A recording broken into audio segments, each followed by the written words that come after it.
My sister sabotaged my engagement in one toast to keep me trapped as her caretaker. Her manipulation pushed me away, and now she's lost everything. What would you do if the sister you sacrificed your youth for stood up at your engagement party and convinced your fiancé to leave you? 4 weeks ago, my life unraveled in a single toast, and I'm still trying to understand how the woman I raised like my own child could betray me so completely. I am a 35-year-old man. Permit me to paint a picture of the past.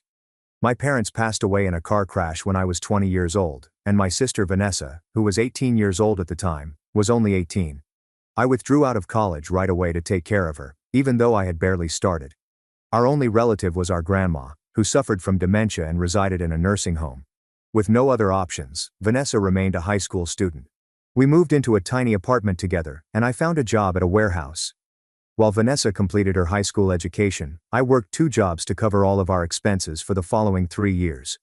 She began dating Brandon at the age of 18, despite the fact that she was a brilliant student.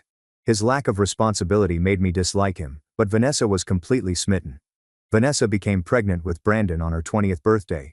Even though I was not happy about it, I agreed with her that she should keep the baby. Upon learning about the pregnancy, Brandon vanished. Vanessa sobbed uncontrollably for weeks after the loss. I assured her that we would find a solution as a team. My nephew Eric was born in 2011 to Vanessa. I was present during his birth and assisted with his care from the very beginning. Being a single mother was incredibly challenging for Vanessa, and she went through a dark patch. On occasion, she would skip out on Eric and me for days on end to hang out with her buddies. Since I knew she was young and confused, I refrained from making any complaints. The second pregnancy for Vanessa occurred when Eric was 3 years old, this time with a man named Jason. Very much the same. Upon learning this, he departed. Then we had Eric and Lily, the infant. While Vanessa worked out her own life, I worked 3 jobs and basically raised these kids. At some point, Vanessa did manage to get herself together. She became a qualified dental assistant after attending a community college. I kept pitching in to help out around the house though, even when she found a permanent job. The kids' doctor's appointments, picking them up from school, assisting with homework and shopping for clothing and toys were all things I did. I was the main supplier, though Vanessa would pitch in whenever she could. I have never once grumbled about this setup. As if they were my own children, Eric and Lily were cherished by me. A year has passed since Eric was 15 and Lily is 13. Aside from driving, I also showed Eric how to ride a bike and play baseball. For a long time, I would get Lily's hair braided before she would go to school. Even though they refer to me as Uncle Ryan, I've always been more like their dad. Regina, a 29-year-old female, and I met at my new job 3 years ago. My long-awaited promotion to supervisor at the logistics firm had finally come. The accounting department was Regina's workplace. She was fantastic with the kids when we began dating. She was instantly beloved by Eric and Lily. Regina was always kind when we had to rearrange our schedules to accommodate the kids because she knew how much they meant to me. I asked Regina to be my girlfriend last Christmas after we had been together for 18 months. Once she gave her okay, we immediately set our sights on a September wedding. It appeared like Vanessa was pleased about the engagement. Regina was her dress shopping partner, and the two of them would chat wedding details for hours. It seemed like everything was going swimmingly. Vanessa began seeing a new man, Marcus, 36 years old, around 6 months ago. At first glance he appeared good enough. He worked well in the construction industry, was childless, and divorced. He was well liked by the children, and he occasionally treated us to dinner or ball games. However, Vanessa's conduct started to shift, and I couldn't help but notice. She started nagging me about how I should quit being a babysitter and have a family of my own. As she put it, Eric and Lily were becoming too old to rely on their uncle to the extent that they did. The kids still wanted me around, and I had never grumbled, so this was weird. Regina was likewise the target of Vanessa's strange remarks. She would express opinions such as, Regina was probably ready to have her own babies and wouldn't want to deal with someone else's kids forever. Regina and I had discussed this, and she was okay with our arrangement, I informed Vanessa. 4 weeks ago, everything reached a peak.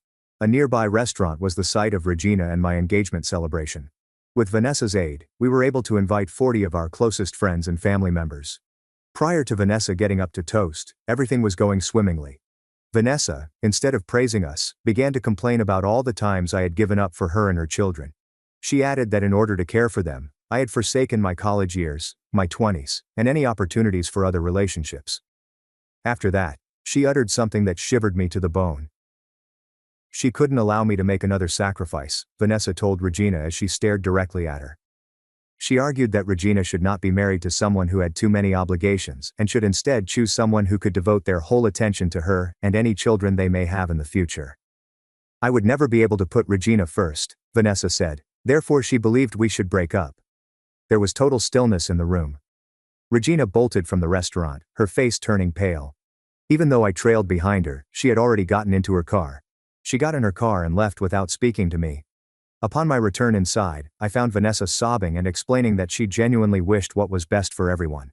I informed Vanessa that she was wrong to try to ruin our relationship. According to her, her intention was to prevent Regina and myself from committing an error. After that, half of the group departed, and the event was a complete bust. For 3 days Regina ignored my calls. At the time she consented to meet with me, she mentioned that she had been considering Vanessa's words. After 16 years of putting Vanessa and her children first, Regina wanted to know whether I truly believed I could prioritize our marriage. According to her, she is now unsure if we are mature enough to start a family. I did my best to convince Vanessa that she was mistaken, and that I could keep everything in check. Regina, however, stated that she required some solitude to contemplate the matter. She has yet to respond to my inquiry, even though it is now 4 weeks later. At the same time, Vanessa won't stop phoning me to apologize, but she insists on standing by her actions. For some time now, Eric and Lily have been wondering why Regina stops dropping by. Please tell me what to say. As usual, Vanessa expects me to continue assisting with the children, and pretends like nothing has occurred. However, I am currently unable to even look at her. The next step is unclear to me. In her self-centeredness, did Vanessa truly believe she was lending a hand? Does Regina's uncertainty regarding our connection make sense? One foolish toast seems to have been the catalyst for the complete collapse of my entire existence. First update. Many of you wanted an update after I tweeted about how my sister ruined my engagement party. Since then, things have taken a turn for the worst. My time with Regina is up. 2 weeks subsequent to my initial article, she contacted me to inform me that the wedding could not proceed. According to her, we had never had a serious conversation about our shared priorities before Vanessa's speech. After 16 years of prioritizing Vanessa and her children, Regina was skeptical that I could be the kind of husband to put our marriage first. Urging Regina to think again was my final plea. I corrected Vanessa and let her know that I was prepared to put our future together in the spotlight. The harm had been done, according to Regina. For weeks she had stewed over the numerous occasions when our plans were abruptly cancelled, due to Eric's game or Lily's project requirements. She expressed her realization that she would forever be my subordinate in our relationship. Regina returning the ring to me was the most heartbreaking aspect. She told me that her love for me had not faded, but that she could not commit to a partner who was not totally present for her. She remained steadfast in her decision, regardless of our tears. I felt the need to have an honest discussion with Vanessa following the official breakup with Regina. On 2 separate Saturday mornings when Marcus was absent, I made my way to her residence. Upon my arrival, Vanessa was in the midst of preparing breakfast for Eric and Lily. Our conversation needs to be confidential, I informed Vanessa. I approached her on her back porch and inquired as to the true purpose of her speech at my engagement celebration. For a while she maintained that she genuinely wanted what was best for everyone. I continued to press down though. I inquired as to whether Vanessa was worried about parting ways with her in-house babysitter and her source of income. At that point, she admitted the truth to me. The news that I was getting married sent Vanessa into a state of fear, she confessed. She expressed her fear of being alone with the children, because she had become accustomed to my constant availability to lend a hand. Marcus wasn't prepared to handle the responsibilities of 3 teenagers, according to Vanessa, even if he was fantastic. Vanessa then made a deeply hurtful statement. Even though she was aware it was self-centered, she insisted she couldn't let go of me just yet because she had relied on me her entire adult life. Things could return to as they were, according to Vanessa, if she could just separate Regina and me. It was unbelievable to me that my sister had ruined our relationship on purpose just to protect her free childcare. I wanted to know if Vanessa ever gave any thought to my desires, or what would bring me joy, so I inquired. Her expression of remorse was accompanied by tears. But the worst part is yet to come. I felt I needed some distance from the situation after Vanessa confessed. I informed Vanessa that I needed time to myself before I could be of any use to Eric and Lily. Vanessa went ballistic. Concerned that I was abandoning her children, she began yelling at me. She insisted that I couldn't simply vanish from Eric and Lily's lives because they needed me. Vanessa said that by punishing the children for her own shortcomings, I was being self-centered. Attempting to reassure them that I was not leaving them, I simply wanted time to think about things. It would go unheard by Vanessa. She insisted that I couldn't abandon the children now because I had promised them 16 years ago. Vanessa told me I was a horrible person at the end of our chat for putting my personal happiness ahead of Eric and Lily's. She warned that if I left the kids now, they would never forgive me. I haven't had any communication with Vanessa since that happened 2 months ago. However, Eric has been messaging me, inquiring as to why I no longer visit. Apparently, Vanessa informed him that I was too preoccupied with my own issues to give them any priority. Last week, Lily asked me whether I was angry with her by calling me and crying. Without bringing disgrace upon Vanessa, I am unsure of how to inform the children about the situation.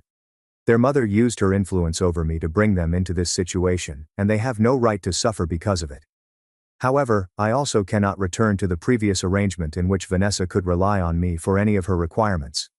She had already shown that she was prepared to ruin my joy in order to maintain her cozy life.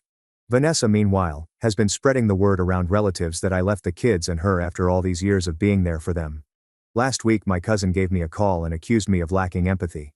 He added that the children were always requesting that I come help Vanessa, and that she was having a hard time doing things on her own. It seems like Marcus was willing to pitch up more, but Vanessa claimed that his offer wasn't as helpful as my presence. She complimented my understanding of the kids and my ability to manage them to Marcus. To Marcus, Vanessa essentially said that she would rather have me on her side than form a genuine partnership with him. Their connection is now being questioned by Marcus as well. He confessed to Vanessa that he felt little in comparison to her reliance on me. 3 weeks ago, Vanessa begged me to speak with Marcus and clarify that her intention was different. I informed Vanessa that I would no longer be able to resolve her relationship issues. The fact that she ruined my work is what started this whole situation. The repercussions are now hers to bear. I guess Vanessa could end up losing Marcus and me altogether.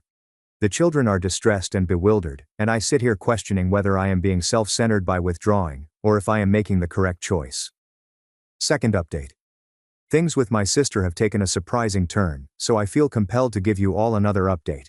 I must first mention the events between Eric and Lily. Several individuals informed me after my previous update that I should be forthright with the kids about the reasons behind my absence. It was my decision that they should be informed of some of the truth. At a park close to Eric and Lily's school one afternoon, I met them. I needed some space to sort out some adult issues with Vanessa, I said. We had a fight about that. I reassured them it was unrelated to them and reiterated my love for them both. Directly, Lily wanted to know if I was leaving. Eric was curious as to whether this was due to his growing independence as he grew older. Observing their bewilderment was heartbreaking. I assured them that no matter what, I would never stop caring about them, and that I would always be their uncle.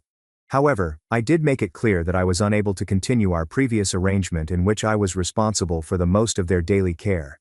I told them they were mature enough to know that grown-ups have to make adjustments every once in a while. Compared to Lily, Eric seems to have a greater grasp. Since Marcus left, he has been observing Vanessa's struggles more closely. He is now 15 years old.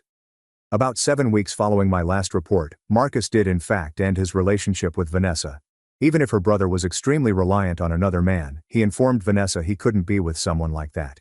When Marcus broke things off, Vanessa was crushed.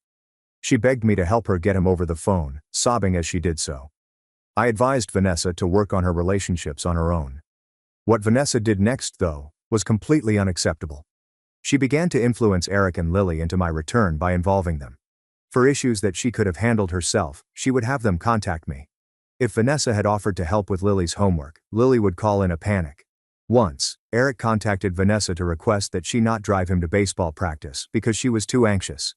Instead of resolving conflicts as a family, I saw that Vanessa was training the kids to come to me first. No one's health was served by this. Consequently, Vanessa and I had another discussion. I warned her that the children were being entangled in our adult issues, and she needed to stop. Vanessa insisted she was acting appropriately, and that the children always came to me for assistance. I brought up the fact that Vanessa had spent a considerable amount of time relying on me to resolve family problems rather than taking initiative herself. I argued that teaching Eric and Lily they couldn't depend on their mom wasn't fair. After being accused of being a bad mother, Vanessa became combative and claimed she simply needed help. She pointed out, lots of families help each other, and I was being ridiculous by cutting them off. What truly astonished me, though, was this. Mrs. Alvarez, who lives next door to Vanessa, stopped by my apartment last month to have a chat. She informed me that she had been keeping an eye on our family for a long time and wanted to tell me something. Vanessa frequently griped about being the parent to her own children, according to Mrs. Alvarez. Based on what she heard, Vanessa would complain about Eric and Lily being a burden and express a desire to return to her carefree youth. According to Mrs. Alvarez, Vanessa frequently talked about how lucky she was to have me to handle the hard parts of parenting. Vanessa, according to Mrs. Alvarez, had been proclaiming to neighbors that she was essentially a single mom who relied on her brother since the children's fathers weren't involved.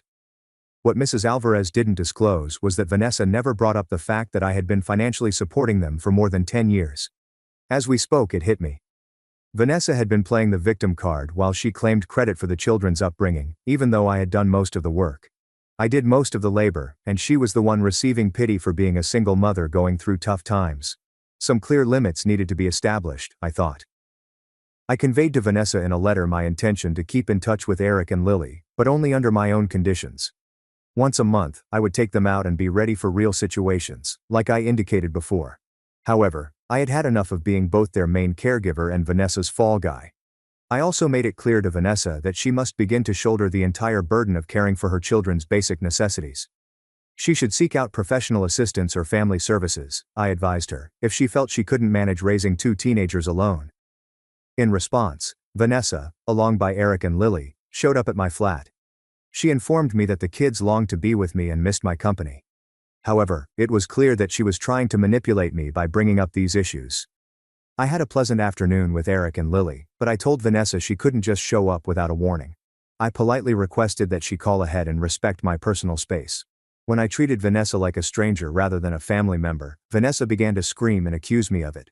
Following her apology for the engagement party, she claimed she failed to comprehend my icy demeanor.